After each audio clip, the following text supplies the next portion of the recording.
السلام عليكم، كي دايرين؟ معكم لاله مننا للوصفات والاعشاب. واحد الوصفه سريعه ولكن كثير مفيده. بسم الله على بركه الله. عندي الدراري اللي عندهم القاشوش عامر فيهم بحال الدقه، غادي نهز الكاسرونه ديالي، غادي نرمي فيها الشريحه. هاد الشريحه راه مرقده هي والثومه شي 15 يوم ودرتها في الظل. غادي ندير ليها نص كاس الزيت البلديه ونص كاس ديال الماء. هاد الماء باش يطيب ديك الشريحه وديك الثومه.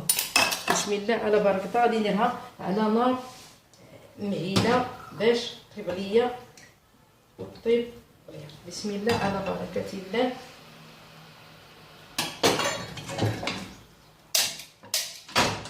بسم الله. وغادي نوريكم الوصفه كيفاش وبقى مع التشريف. غادي ديروها داك الماء هو اللي كيطيب هذيك الثومه. بسم الله.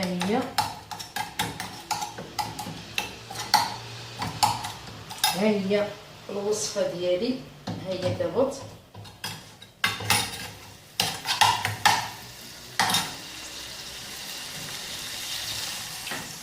ها هي الوصفه ديالي موجوده، ها هي طابط. هي خليو الماء حتى يتحرق، تبقى غير الزيت والشريحه.